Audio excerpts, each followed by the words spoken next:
Yes, Geordies, welcome back to another episode. And first of all, I want to say I hope everyone's well. It's nearly the weekend. Newcastle play tomorrow, and we will be doing a review straight after the game. If you want to go and watch my preview, I will link it at the end of this video, but I'll also put it in the description. We've got an interesting video coming up today. Well, I hope it's an interesting video. I'll try and be as creative and as interesting as I can be. Somebody asked me in my comments why I don't start my videos every time by saying, yes, Geordies. And do you know why?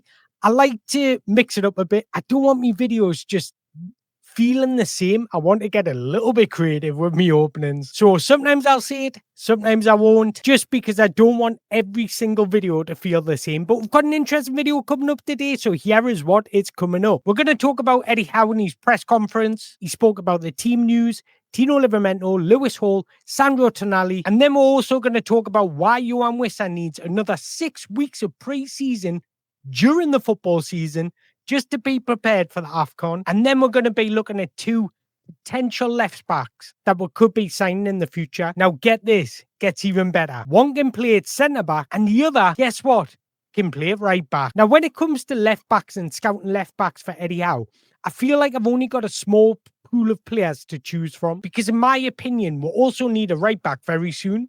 So I'm trying to find left backs that can also play right back. But also, I get a feeling that Eddie Howe doesn't really like bringing players straight out of an academy. I would love to sit here and talk about 17-year-olds, 18-year-olds that could potentially be very good players in the future. But I just get a funny feeling that Eddie Howe wants players with a little bit of experience, but are also young. And that's why I've identified these two players. We're going to look at their strengths, weaknesses, statistics, and everything else in between. So if you are new around here and want to join the Mango Fruit Basket, make sure you hit that like button, hit that subscribe button. I'm trying my very best to reach 10,000 subscribers before the turn of the year. Now, it's free to support this channel. All you got to do is hit that subscribe button.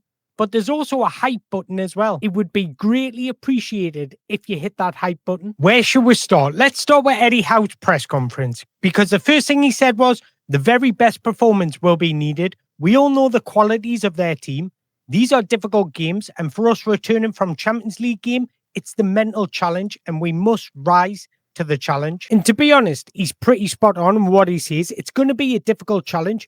Wolves have had a week to prepare for this game. We've had a game midweek. So you can look at that two ways. You can say Fulham will be the more refreshed, re-energized players. Or you can also look at it that Newcastle United have played regularly, so they'll be more match sharp and they can bring that momentum into the Fulham game, which I'm hoping, because I've got no doubt this will be a difficult game. Fulham sit 1 point behind us in the Premier League table. They sit 15th, we sit 14th, and they do have players that can punish it in any moment. But on top of that, they're coming off the 3-game losing streak, but that doesn't stop them from coming to St. James's Park and getting all 3 points like they did last season. But the difference from last season to this season, when it comes to defensively, I'm not too worried, because we've got two monsters at centre-back. Malik Chow and Sven Botman have been absolutely phenomenal since it came into the side, both in and out of possession. They've made one mistake against Brighton and got punished for it. But aside from that, we've looked really comfortable defensively. In the Premier League, we have one of the best statistics defensively. So when I'm looking at this game, I'm more focusing on our attacking involvement. And I want to see the same sort of attitude, bravery, courage like we're seeing against Benfica. But he also spoke about the team news and he said everybody's fit, but Sandro Tonali is not feeling 100%. So I want to talk about two things when I talk about Sandro Tonali in the team news. If Sandro Tonali is not 100%, I don't think we should play him. I thought Lewis Miley did enough against Benfica to prove that, yeah, we can trust him. We've got a squad depth for a reason. We've got a squad for a reason. There will be moments in the Premier League where Sandro Tonali is not fit. So how do we cope with that? We've got to trust in these players that they're good enough to step into the side and be good enough to perform like we're seeing against Benfica.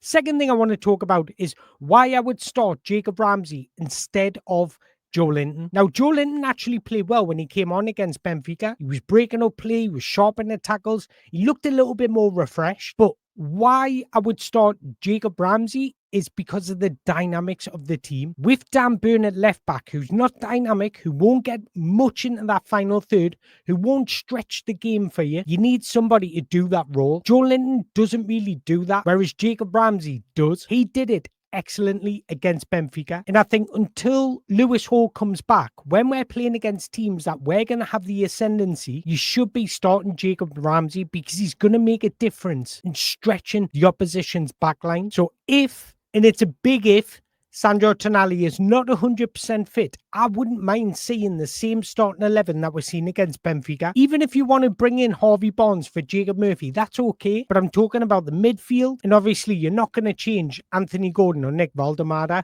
So I want to hear your thoughts on that. Would you now start with the same 11 that we're seeing against Benfica, against Fulham, now that Sandro Tonali is not 100% fit? Because the last thing I want to do is risk anything to do with Sandro Tonali. Because if you're anything like me, right, when you're not feeling too well, you kind of feel a little bit fragile. And I do not want Sandro Tonali stepping on that football pitch a little bit fragile. But he did have some positive news about Tino Livramento and Lewis Hall. He said Tino is back on the grass for the first time today. So happy for him. Lewis is the same, on the grass and doing well. So hopefully he is not too far away. That is massive news, especially because we don't have a similar profile left back to Lewis Hall. Honestly, I cannot wait for the return of Lewis Hall and Tino Livramento. I cannot wait for us to have a full squad to choose from because they add so much to our attack because of their dynamism. They're comfortable in that final third. Their ability to create, whether that be Lewis Hall coming inside or Tino Livramento going on the outside, they can do it many different ways. So they add a lot to our creativity. But not only that, their dynamism, their ability to stretch the pitch opens up space for Anthony Gordon to drive inside, or Nick Valdemada to have more room to operate in, or Sandro Tonali or Bruno to have more room to express himself. So it's not just about what they bring, it's about what they bring to the overall team. So their return will be much, much welcomed from this mango. But I'm going to be the bearer of bad news here because Keith Downey on social media and said Eddie Howe says Yoane Wissa is going to need a 6-week pre-season training regime when he returns from his knee injury. Eddie Howe says that doesn't mean he won't play during that time, but patience is going to be required with the forward. The 29-year-old saw a specialist yesterday for a checkup yesterday and is still on track to be in the squad within the next 2 weeks. Well, I might be a little bit sarcastic here, and you guys might not like what I'm about to say, but you know what? I'm going to have to say it anyways. Isn't that just lovely? Obviously, I'm being sarcastic. Eddie Howe has obviously looked at the struggles of Alexander Isak and set the tone that Yoane Wissa will take a long period to get up to scratch. And I said that not everybody will like what I'm about to say, but this is karma, guys. Because nobody liked the way he acted. I said consistently throughout my videos, I did not agree with what Alexander Isak was doing and what Yoane Wissa was doing because the morals of the whole situation were completely wrong. And karma is a real thing. You act like a dick and eventually it will come back to bite you. Now, I honestly think Eddie Howe has looked at this Alexander Isak situation, seen how much he's struggling and thought Yoane Wissa might be the same once he tries to integrate in Newcastle United. There will be teething problems, but I actually think Alexander Isak's situation's more than just fitness issues. I think it's dynamic issues. I said it at the time when Liverpool wanted to sign him. I said, I wouldn't be signing Alexander Isak because the ceiling of Hugo Ekitike, I don't think people realize just how good this guy can be. You give him consistent minutes, he'll be top for Liverpool. And in my opinion, he should be the first name on Liverpool's team sheet. I shouldn't even be speaking about Liverpool, but I am just to try and get my head around this Yoane Wissa situation because whereas with Yoane Wissa, I see him fitting into this Newcastle United team in a different way to what Nick Valdemada does, which is a beautiful thing because now we can hurt and punish the opposition in different ways. But it will take a little bit of time to get up to scratch. That's obvious. But 6 weeks? That's crazy. But do you know what the funny thing about all this is, right? And it's not even funny. I shouldn't even be laughing because it impacts us. It's lovely that he's going to get fully fit just in time for the AFCON. How can you... This story, man, what... It's an absolute mess. Obviously, we couldn't foresee Yoane Wissa getting injured. But why on earth is he playing so suddenly after having no preseason. The way DR Congo managed this situation is terrible. Now, I know it's not their priority to think about Newcastle United and what's happening when he returns to Newcastle United, because that's not their priority. They don't care about that, but that's okay. What they should do in this situation is think about the player, and I think that's the most important thing, but it is frustrating. Now, I do think Eddie Howe is just adding a little bit few more weeks on it just to give him a little bit of cushion while he integrates Yoane Wissa into the side. But the thing is, the more he plays football, the more match sharpness he will get. Right, it's time. It's time to do a little bit of scouting. This is probably what you stuck around for. Now, we are going to look at two left backs. One can play centre back. He's probably even a centre back that can play left back, or the other one can play left back, but he's also played 36 times at right back. Now, we've got Tino who can play right back and left back. Wouldn't it be nice to have another Tino that can play Wouldn't it be nice to have another Tino that can do the same, but on opposite sides? And that's what I've been looking for. I could sit here and tell you loads of left backs that I would love to sign, but I'm trying to be specific and sign one that's dynamic, energetic, athletic, quick, good in possession, but can also be a valuable asset and play left back and right back. Who do I start with? Eeny, meeny, miny, mangoes. Let's start with the one that can play centre back and left back. Now, this one might be difficult to get very suddenly because he's just joined another club, but he is only 17 years old, so we might not be able to sign him this January, but he's definitely one of those players that we should be keeping an eye on, and that is Honest Ahanor. 17 years old, he stands at 6 foot, he can play left back or left centre back. Now, he joined Atlanta this summer. He came through the ranks at Genoa, and he was one of those gems, playing senior football at just 16 years old, and he showed enough quality for Atalanta to spend money on him. So let's talk about his style of play, what I like about him, and then we're going to touch on a few statistics, and then we're going to look at weaknesses altogether. So he's positionally flexible. He can operate as a left centre back, a left back, even a wing back at times. So the fact that he can even play wing back just shows his athleticism and his mobility on the pitch. He's emerging as one of the most exciting young modern day defenders in Serie A. He's got a rare blend of composure, versatility, and tactical maturity. These are the 5 things that stand out when you watch him. One-on-one defending. He's strong in one-on-one situations, even around the penalty area. He's strong, athletic, quick, got a good change of direction. Now, what I do like about him is his body orientation when he's defending. He gets a low stance, bends his knees, he's patient, he's not too reckless. And let me tell you something, that's not very common in somebody just 17 years old with minimal senior experience. He also brings a lot of composure in and out of possession. Let's talk about him out of possession. He's very rarely flustered, but he is extremely aggressive. I love his body shape, but sometimes he just needs to hone in his temperament. He tries to win every ball, which could be his downfall. But when it comes to composure, he's very composed, which means he's very good at reading the game. He's got excellent ball recovery instincts. And then in possession, I can't lie, he's a bit special. Just for 17 years old, the composure he brings, he's comfortable inviting pressure. His technical ability is one of his standout traits.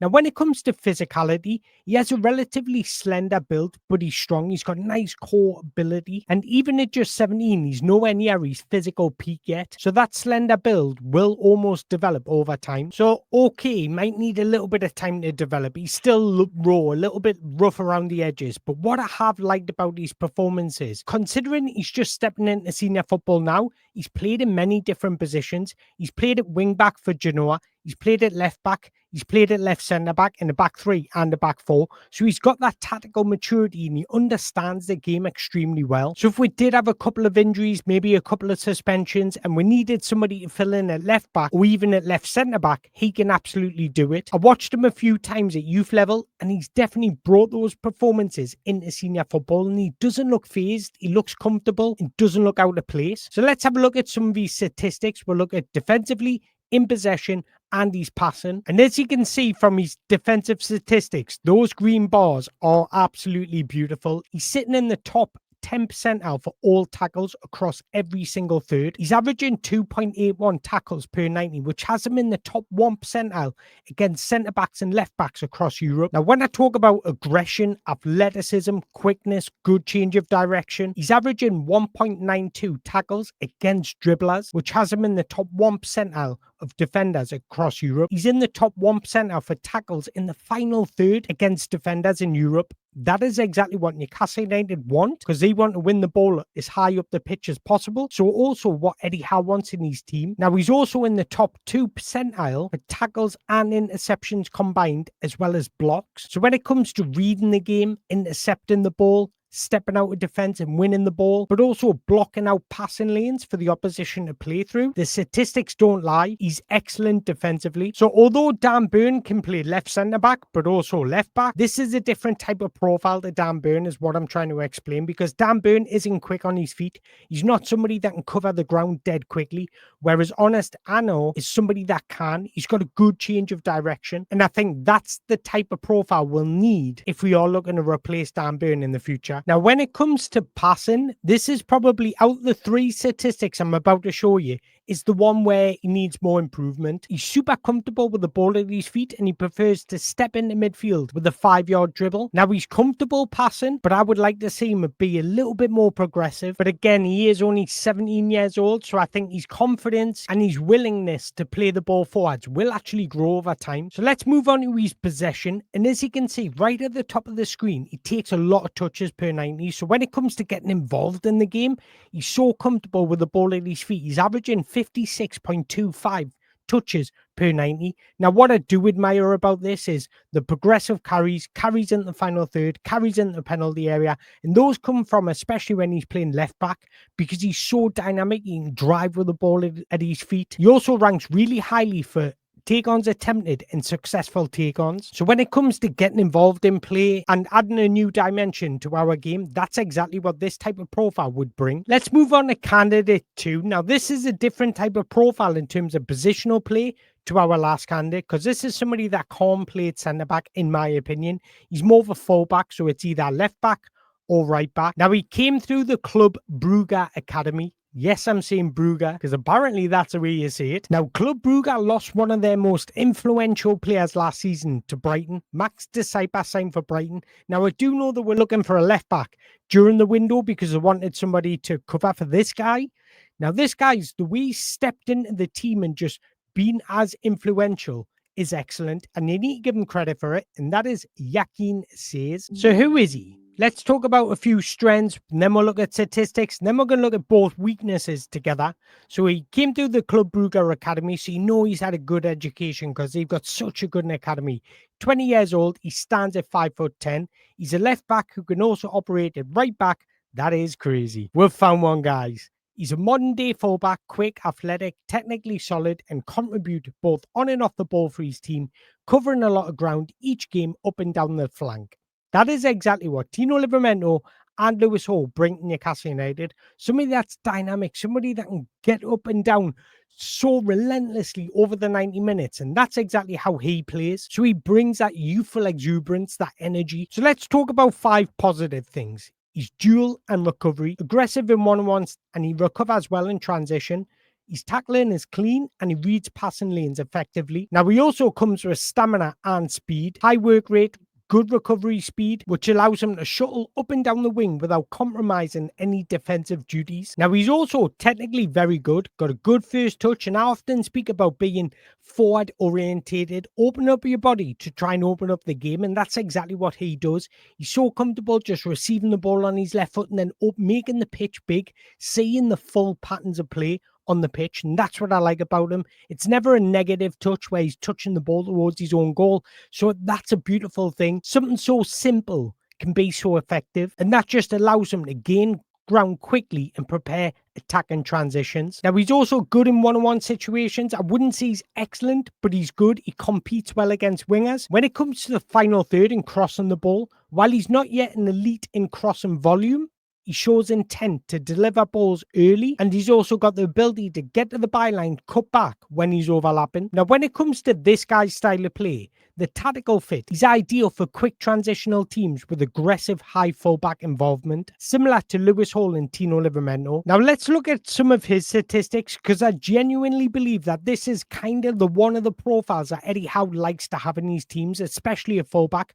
When it comes to the defensive side of the game, he's averaging 3.54 tackles per 90. Now granted, it's going to be a lot easier in the Belgium league to the Premier League, but he can only compete against what's in front of him. Now he's also averaging 1.37 of his dribblers tackled, a percentage of 64.9%, which is very good. And on top of that, he's also averaging 4.57 tackles and interceptions per 90, which has him in the top 5 percentile against fullbacks across Europe. Now, one thing I haven't pointed out, which happened on the last guy as well, both of them have had 0 errors, which again is very pleasing, because sometimes we're the architect of our own downfall. Now, when it comes to in possession, this guy is very good. Very, very comfortable with the ball at his feet. He gets involved in the game at a high volume. I mean, you've just got to look at the passing statistics. The majority of them are in the top 1 percentile against fullbacks in Europe. He's extremely accurate, decisive. Even when he's delivering long balls, he's completing 71.3% of his long balls, which has him in the top 1 percentile. Now, as you can see, he's comfortable moving the ball into the final third,